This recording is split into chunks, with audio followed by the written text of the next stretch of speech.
fast, focused, and fearless. Here's everything you need to know as you jumpstart your day. I'm Diego Castro. President Bongbong Marcos says he will sign the Maharlika Investment Fund bill into law as soon as he receives it. During the Securities and Exchange Commission's 85th anniversary celebration on Thursday, Marcos Jr., though, was mum on whether he was happy with the version signed by the Senate. In the current version of the MIF bill, GSIS and SSS funds cannot be used as seed funds or initial capital. They have also been prohibited from contributing to it after the public raised concerns that their pensions may be put at risk. I will sign it as soon as I get it. We will certainly look into all of the changes that have been made. Marcos claimed that he instructed Congress to remove the president from the proposed Maharlika board. He also assured the public that he will allow financial experts to handle the fund to prevent it from being affected by politics. Currently, the MIF bill is just waiting for House Speaker Martin Romualdez's signature before it is ultimately sent to Malacanang for the president to sign it into law. The key to the success of any fund, a hedge fund, pension fund, sovereign fund, investment fund, is the management. We see examples of really successful funds. And really the difference is the management. Kung korap ang ilagay mo dyan, korap talaga yan. Mawawala yung pera. Kung mahusay ang nilalagay mo dyan, ay lalaki yan at magagamit natin yung pondong yan. The chief executive has given the green light on the proposed 2024 national budget. This was confirmed by Finance Chief Benjamin Diokno and NEDA Secretary Arsenio Balisacan to the Philippine Star.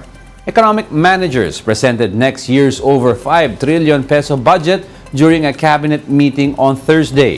The Budget Department said the 2024 national budget is bigger by 9% compared to this year's outlay.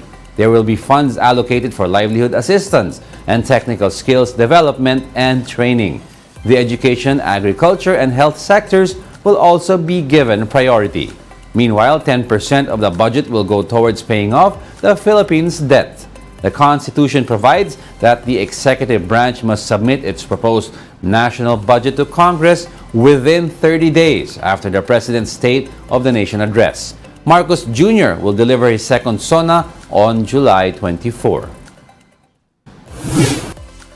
Marcos Jr. says the country is on the right track in addressing cases of abusive online lenders and scammers. Speaking on the sidelines of SEC's 85th anniversary, the President said the mandatory SIM card registration has been a good step to prevent online and tech scams. However, Marcos Jr. reminds the public to still practice vigilance on loan offers and other deals that sound too good to be true. The SIM card registration, I think, was a big step. And I think we are getting to the point where we have disposed of or taken out of the system many of the SIM cards that have not been registered because they have been used for illegal purposes and for these scams that we have been hearing about. We'll be back with more stories after the break. Keep it here on One News.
You're still watching One News Now. I'm Diego Castro.